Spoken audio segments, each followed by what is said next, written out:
Hi everyone, I'm Shelley and you're watching There's No Place Like Home. I'm back with another Question the Narrative video, and today we're going to explore the Hermitage Museum in St. Petersburg, Russia. As with what happens many times with me when I think that I'm going to be doing one topic, as I'm researching that one topic, I come across something that I want to do more. And that's what has happened here. I was just looking for opulent buildings to show in another video that I am planning on still doing in the future. And I came across this Hermitage Museum in St. Petersburg. And it is absolutely gorgeous. And I'm just going to go back to the first image that I had here because even though it doesn't show all of it, you can see the detail and intricacy of this building. And so right away I thought to myself, I wonder when they're going to say it was built and what specifics they're going to give. For example, if we go on Wikipedia about this building or these buildings, because it is more than one, what is Wikipedia going to tell us? Is it going to follow the Wikipedia template, which I like calling it? Are we going to hear some of the suspicious stories that seem to happen in lots of these luxurious buildings that seem to not fit the time period that they're often said to have been built in? So some of the suspicious things that we look for in these Wikipedia articles are fires, floods, architects who pass away before the building is finished being built.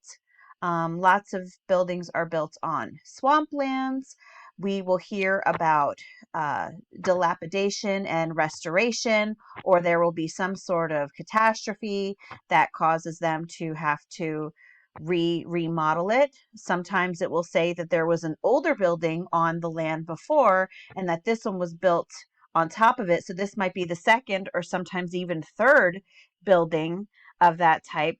And this is something that if you just see it once in a while on Wikipedia for the different buildings, you think, okay, that's fine. But it seems to be a running theme with all of these buildings that, again, don't fit the story that they give us, at least when it comes to the technology, or I should say lack of technology, that our ancestors had at the time that they say that these built these things. So let's go to Wikipedia and see what it says.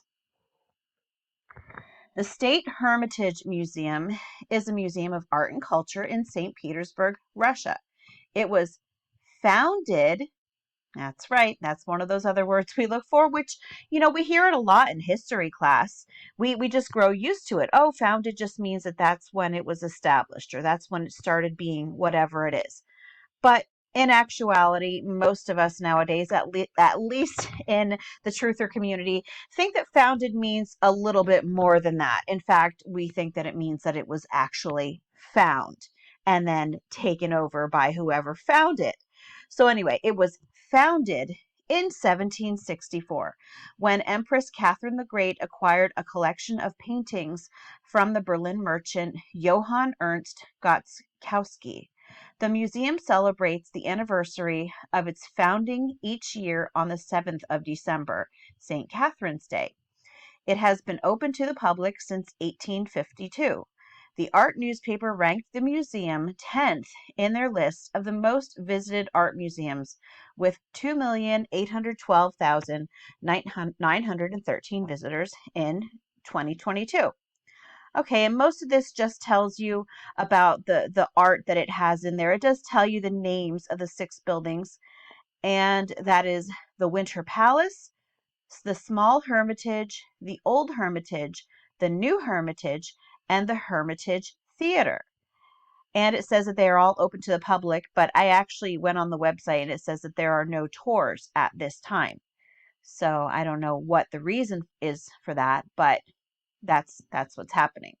So let's just take a look at some of the photos that we have here. A lot of them, again, are just going to show the artwork that's inside because that's what it's known for.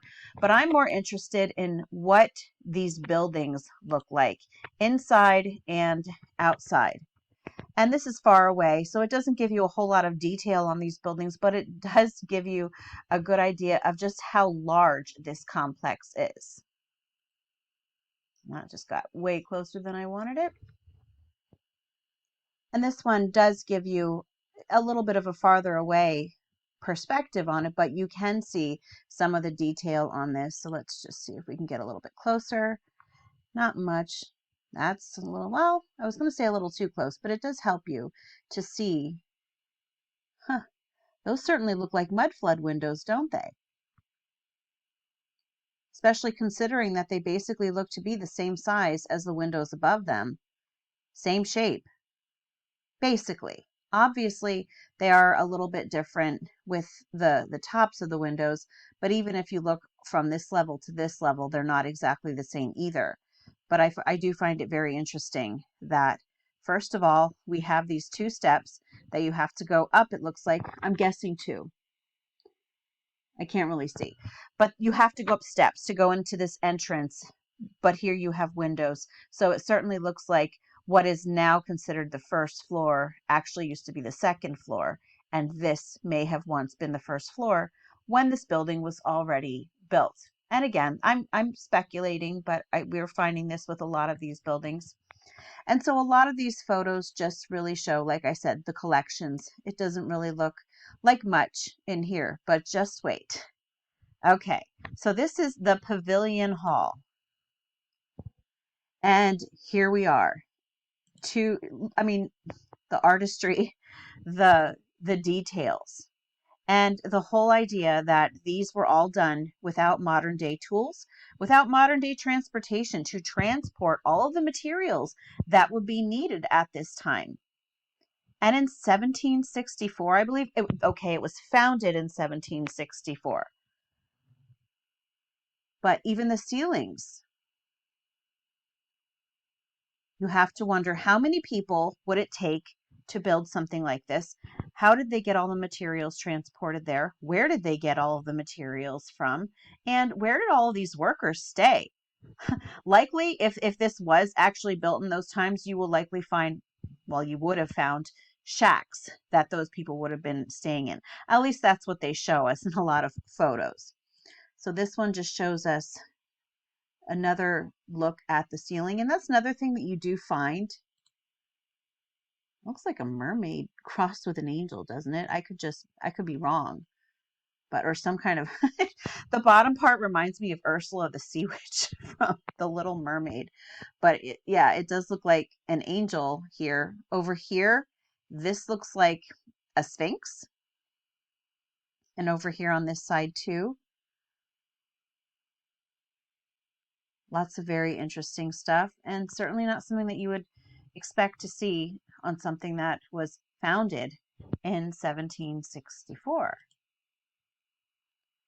Okay, that's not going to let me go back. Let me see. All right. And this is just some of the artwork. And now obviously these floors and everything were redone. No one's saying that that was there at the time that they made it. I think we're getting more into the artwork now. Here is a view of the Palace Embankment by Carl Begroff, 1826. The old Hermitage is in the middle of the painting. So I'm assuming that would be this, the old Hermitage. And yeah, so you have this painting here from that time period where they had horses and buggies, and they were still able to make this grand building that really took up a large amount of space and didn't just make it look immaculate on the outside. They made it look immaculate on the inside. Okay. That's just another photo like the other one that we already looked at, just a bigger one. So right here, it does tell us again. Now here it says established, not founded, but that's just another word that you will also find. Established can also mean that it was founded and then it was established with a new use. So that happened 260 years ago. And I'm noticing when I was looking at this that they don't have links to all of the parts of the building. So I did I went ahead and I checked to see if I could find any listings for these on Wikipedia, and nothing came up, at least on DuckDuckGo. And I'm sticking to Wikipedia today just because my interest is seeing what they say about this. Because again, we've got that whole Wikipedia template going on. Like my lunch break says, it's almost like it's being written by AI. And obviously, the AI would have had to have been around a lot longer than what we thought. But anyway, so it says, originally the only building housing the collection was the small Hermitage. Today, the Hermitage Museum encompasses many buildings on the palace embankment and its neighborhoods. Apart from the small Hermitage, the museum now also includes the old Hermitage, the new Hermitage, the Hermitage Theater, and the Winter Palace, the former main residence of the Russian Tsars. In recent years, the Hermitage has expanded to the General Staff Building on the Palace Square facing the Winter Palace and the Menshikov Palace.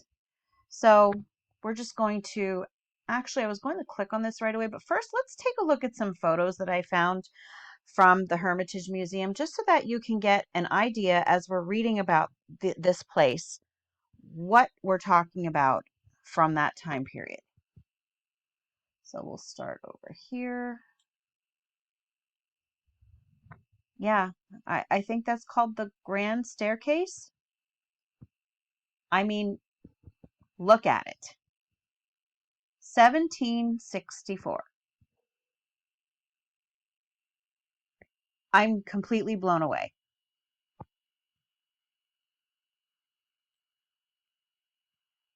Yeah, no less impressed on this one either.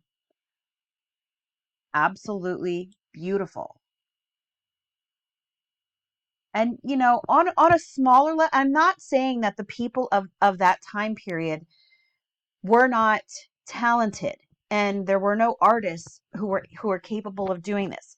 I'm talking about the scale that these things were done in, and that we're supposed to just accept them as if they're completely believable. But in reality, when you run the numbers, it doesn't make any sense at all. I'm always amazed at the ceilings in these old, extravagant buildings, and also in cathedrals. I mentioned it before, they not only had time to make the outside look immaculate, they actually, the inside is even more so. I mean, hello. Look at this. See if I can get a little closer on this. We have some more angels here, and the gold. Now, I don't know if this is gold plating. I don't know what they used for this. I'm not going to pretend that I know, but it looks like something out of a fairy tale, like the Midas touch. That's what I would expect something like this to be in. Anyone else remember that one? The Midas touch. This is just another image of the grand staircase here. Grand marble entrance staircase. So this is marble. So again, marble's pretty heavy. This is a lot of marble. A lot of marble. And yeah, how did they get it there? Beautiful arches, beautiful columns. You can see up here, it's no less detailed than it is down here. And it just continues through. You can even see through this arch here that the ceiling is also very high over there too.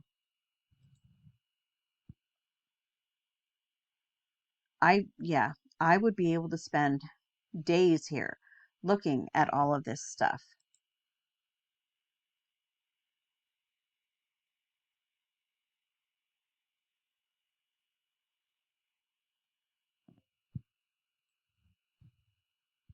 Beautiful. I'm guessing this is probably in the palace where the rulers would be, where they were, I should say. Beautiful ceiling again. We've got the beautiful columns. I'm honestly surprised to not see black and white tile floors, because you usually do. I must have really liked this marble staircase because it seems I have a lot of pictures of it here. This just looks like a ballroom to me. It actually might be. See, I told you. I really like the staircase. I don't know how I didn't realize that I was taking so many photos and setting them aside of it, but that's okay because it's worth the extra looks. Got the ceiling again. We've got these walls. I mean, absolutely phenomenal. What are these here? Is that a griffin? Those look like griffins to me. Yeah, right here. Not letting me get too close on them. But those are definitely griffins. And again, those are just part of the exhibits, I'm sure. But it's interesting how you are finding things like griffins and sphinxes and the angel Ursula the Sea Witch. Beautiful, beautiful building. Wow.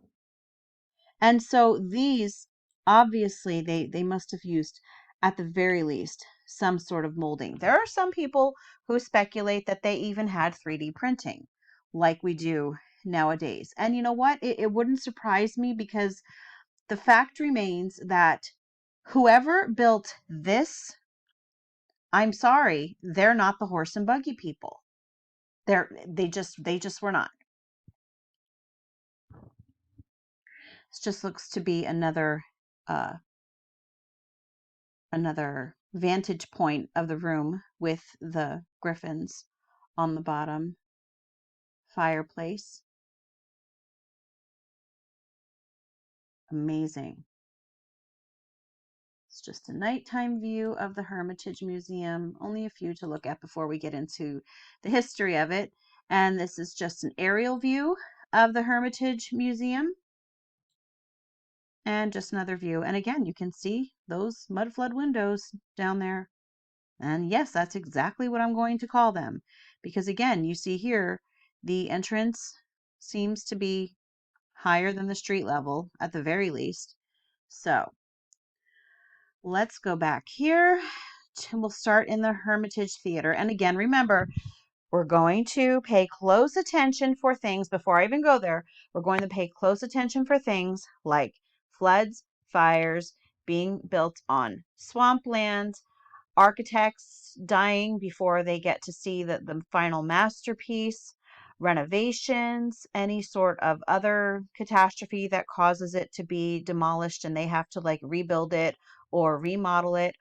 And we are also looking for um, if they rebuilt a new building on the old site. They might say, for example, if it's a church, it would say this is the second church. The first church was demolished or was burned in a fire. That's something also that we're just going to keep an eye out for, because that's where you can usually spot that they're kind of making stuff up as they go along. So the Hermitage Theater. The Hermitage Theater was the second theater of the Winter Palace. It replaced the Russian Imperial Theater, which operated from 1764 until 1783. I'm wondering if it was on the same location. Well, there's no page for this, so I can't look, but yeah, so we already see that this is replacing another theater, and that operated from 1764 until 1783. The Hermitage Theater was built between 1783 and 1787. So it seems to me that this was where this one is currently at, because this one was in operation until 1783. This one started being built in 1783. And that one was not done being built until 1787. So 4 years. 4 years, and let's not forget what it looks like on the interior of the Hermitage Theater. Okay, and that's what building it is. Another Hermitage Bridge in front of the theater. Doesn't give you a whole lot of peeks at it, but it's enough. 4 years. But anyway, what I'm thinking is the reason that it was actually on the same location is because if it was just moving locations, you would think the building would have already been there. And so when the Russian Imperial Theater became defunct in 1783, you would think, okay, well, it's just starting up somewhere else in 1783. But since this one actually wasn't in use then until 1787 and started being built the very year that this one ended, to me that shows that it was the same location. So check one on the checklist. Okay. The Hermitage Theater was built between 1783 and 1787 at the behest of Catherine the Great to a Palladian design by Giacomo Quarengi. The crumbling Third Winter Palace of Peter the Great was demolished. So we have demolition, check two, to make room for the new structure, although its old foundations are still visible in the ground floor. Quarengi's designs for the theater were engraved and published in 1787, earning him a European reputation. Okay, waiting for him to go away.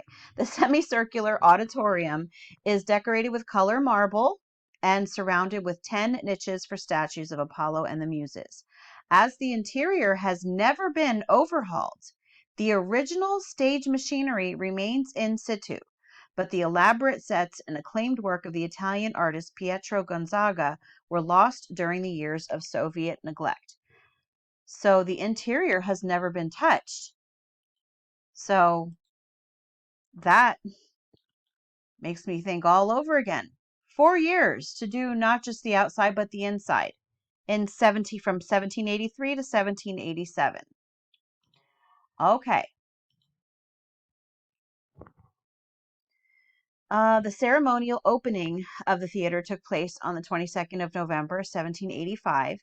Though the auditorium could seat no more than 250 spectators, it was often overcrowded. Usually the performance would be attended by several dozen aristocratic spectators, all invited by the monarch herself. As a sign of gratitude, a separate loge was reserved for the architect Quarengi and his family. In the 19th century, selected members of the diplomatic corps were admitted to the theater as well. Although the building was used to entertain the imperial family until the Russian Revolution, it came to be viewed as a rare monument to Catherine's personal tastes and affections. The Empress brought out several comedies specifically to be staged in this theater, which also saw the premieres of Domenico Cimarosa's operas composed to her own librettos. As for the costumes, they were chosen from a 15,000 dress personal wardrobe of the late Empress Elizabeth. I'm going to say these names wrong, except for Anna Pavlova, because I loved learning about her because she was a ballerina and I was a dancer for over 20 years. But anyway, Matilda Kaczynska, Anna Pavlova, and Fyodor Chaliapin were among the great artists who performed at the Hermitage Theater for the last Russian Tsar. Among the ballets performed there was the premiere of Marius Petipa's Harlequinade in 1900. I know I'm butchering these names. The Bolsheviks closed the theater and utilized the building for administrative purposes. It was not until 1991 that performances were resumed on this stage. So, okay, so that is the theater, and we were able to, check off two of the things on the checklist. So one building replacing another building. Actually, it happened twice, correct? Yes. All right. So next we will look at the Winter Palace. Okay. And this is the Winter Palace from Palace Square. Just take a look at what photos they have here. Do you remember what year I said this was built? What was it? Around 1764? The first Winter Palace. Designed in 1711 for Peter the Great. So we already know that there was a first Winter Palace. So a replacement. Oh, there's a third Winter Palace of 1727. So at least 3 Winter Palaces. The Principal or Jordan Staircase. Is that the one that I kept showing? I don't know. those are we. Oh no, we're not just getting into the paintings. And again, we have these beautiful columns. We have this high arched ceiling. So much grandeur, like absolute grandeur. This is that room that I showed. Oh, what was that actually called? I'm just curious. The small throne room. Okay, the small throne room. That's the layout. Wow, we don't even have to read the article. We're getting things checked right here, looking at the photos. Fire in the Winter Palace. So we already have 3 Winter Palaces, and now we have a fire in the Winter Palace. So these photos are making things easy for us. I should start paying closer attention to the captions because it might have happened with the last one too. The Winter Palace's Grand Church, and it has an onion dome. That is absolutely beautiful. Imagine the lighting in there, just so bright. Okay, this is the new Hermitage, Russia's first public art gallery. And I'm just going to point out, you have to wonder, people with this technology building this sort of thing with the interiors that we're looking at, I don't think so. Again, I'm not saying that they couldn't do it on a smaller scale, but not this scale. And that's just some of the rulers. And we're here just for the buildings. I'm just going to go back. Okay, so now let's see what it says. We already know that some of the boxes are checked. The Winter Palace is a palace in St. Petersburg that served as the official residence of the House of Romanov, previous emperors from 1732 to 1917. The palace and its precincts now house the Hermitage Museum. Floor area is 233,345 square meters. Okay, here's where you got to start actually thinking about the numbers that they're giving us and how this would actually be possible during that time.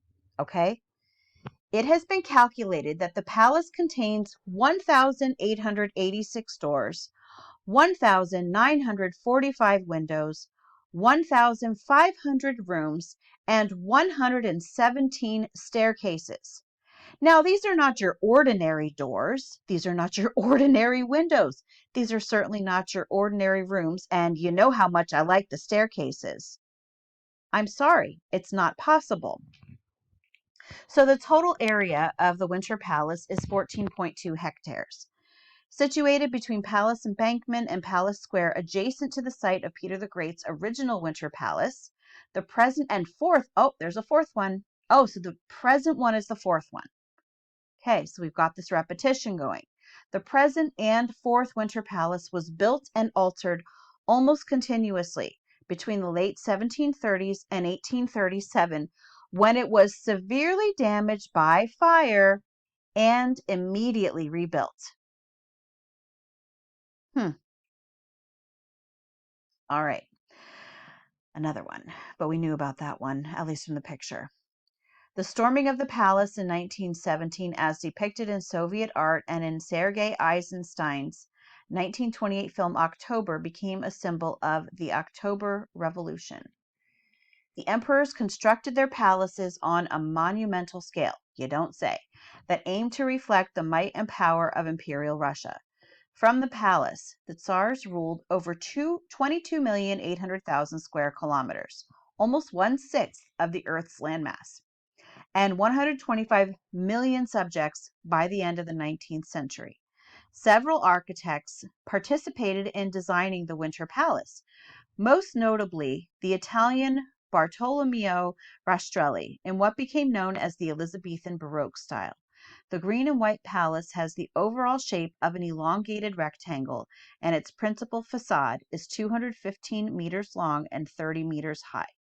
The Winter Palace, we already know how many of those, and again, following a serious fire. The palace's rebuilding of 1837 left the exterior unchanged, but large parts of the interior were redesigned in a variety of tastes and styles, leading the palace to be described as a 19th century palace inspired by a model in Rococo style. So much of what we're looking at on the interior, if we are to believe this, was put in place there in after 1837. But again, you have to wonder, was it though, or did they find it that way? Possibly they may have cleaned it up, fixed it up, did any repairs that it may have needed if they would have even had the expertise to do it. But I don't know. Anyway, in 1905, the Bloody Sunday occurred when demonstrators marched toward the Winter Palace. But by this time, the imperial family had chosen to live in the more secure and secluded Alexander Palace at Tsarskoe Selo and returned to the Winter Palace only for formal and state occasions. Following the February Revolution of 1917, the palace operated for a short time as the seat of the Russian Provisional Government, ultimately led by Alexander Kerensky. Later that same year, a detachment of Red Guard soldiers and sailors stormed the palace, a defining moment in the birth of the Soviet state, overthrowing the provisional government.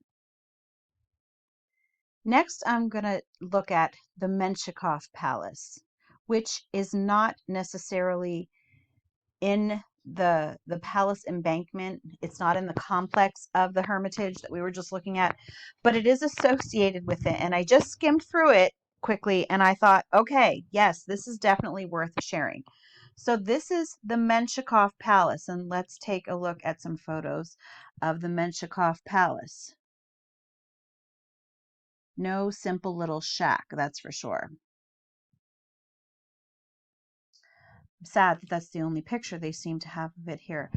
But again, let's look at the history. The Menshikov Palace, since 1981, has served as a public museum, a branch of the Hermitage Museum. So even though it's not in that complex, it is a branch of it. This is the interesting part. The palace was founded in 1710 as a residence of St. Petersburg Governor General Alexander Menshikov and built by Italian architects Giovanni Maria Fontana and later German architect Gottfried Johann Schadl. It was opened in 1711.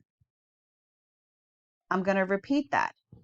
This palace, this one, was, quote, founded. And if they're going to admit that they just found it, okay, fine. I will agree that they could have found it in 1710 and possibly opened it in 1711 if it weren't too bad. But if they're trying to say that it was actually built in 1710, you're not going to convince me that by 1711 it was ready to be opened.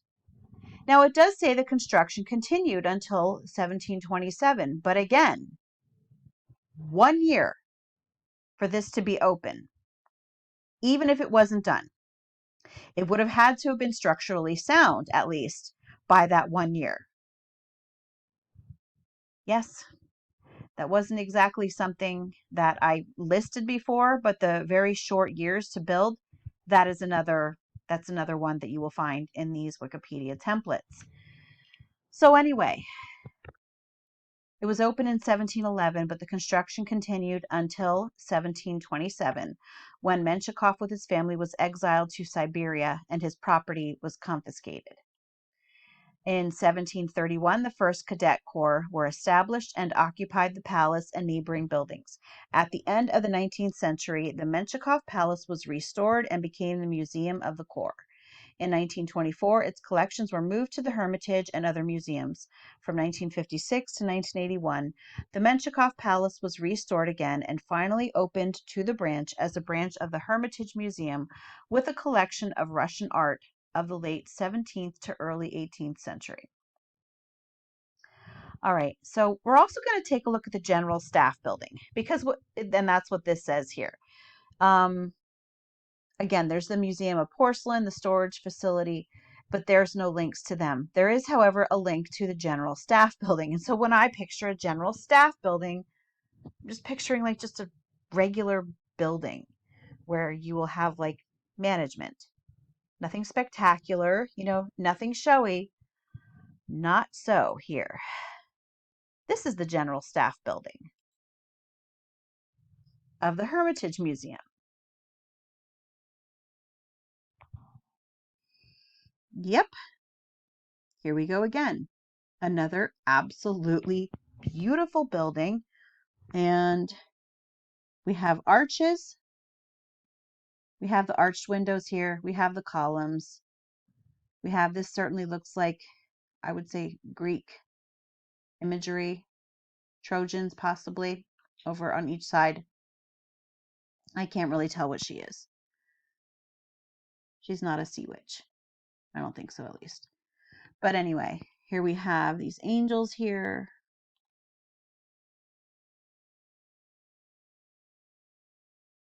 I would like to get closer to this. From where I'm sitting, this almost looks like a really scary face. I don't know what it is, but that's what it looks like. I don't know if it's pareidolia or what, but that looks like a really scary face. But anyway, that's probably just me. Any more? The eastern facade. Wow, that's some general management building. Look at the canals. Like that's something else to even get into at some point, are the canals. I mean, I live in a town right next to a canal town. Like you could actually consider my town a canal town too because it's so close. Like I just walk over the bridge and there's the canal. So much history with those also. Okay, so let's just read a little bit about this. It's not a whole lot. Let's see if we can find anything because I did not read anything about this yet. I just happened to click on it to see what it looked like, to see if it was worth sharing. And oh yeah, a general staff building that looks like this is definitely worth sharing. But anyway, so the general staff building. The General Staff Building is an edifice with a 580-meter long bow-shaped facade situated on Palace Square in St. Petersburg, Russia, in front of the Winter Palace. The monumental neoclassical building was designed by Carlo Rossi in the Empire style and built in 1819 to 1829. It consists of two wings which are separated by a tripartite triumphal arch. Do you remember in the last video, not the last one, but the last one about the architecture, I was sharing all of the different places that have triumphal arches, and right here we have one, and it's separating the two wings. Adorned by sculptors Stepan Pimenov, I'm not going to try, commemorating the Russian victory over Napoleonic France in the Patriotic War of 1812. The arch links Palace Square through Bolshaya Morskaya Street to Nevsky Prospect. Until the capital was transferred to Moscow in 1918, the building served as the headquarters of the General Staff, Foreign Ministry, and Finance Ministry. Okay, well, that might make a little bit more sense why it's a huge palace. Because I'm thinking when it says General Staff Building, I'm thinking General Staff of the employees of the Hermitage Museum. Because I'm thinking, why did this show up on that page then? I don't know. But it kind of makes more sense. But again, I still don't know why the General Staff would need a palace. Anyway. Oh, okay. No, never mind. Now I see why it was on that page. The Western Wing now hosts the headquarters of the Western Military District. The Eastern Wing was given to the Hermitage Museum in 1993 and was extensively remodeled. Got that one checked off inside. And I'm not saying that remodels are never going to happen. Remodels happen all the time. It's just, whoops. Sorry, my mic just came off. Anyway, it's just once you start to notice won't go back on me. Once you start to notice all of the similarities in these Wikipedia stories, you just start to get leery of all of them. But anyway, that's all that I have for you today. If you like this video, give it a thumbs up. If you haven't subscribed and would like to hear more of what I have to say, I would love if you would do that. If you have any questions or comments, you can leave one either here or over on Instagram. And if you like my work and would like to check out my YouTube membership, I will leave a link in the description box for that, or you can just click on it on my channel page. And I hope you have a great day.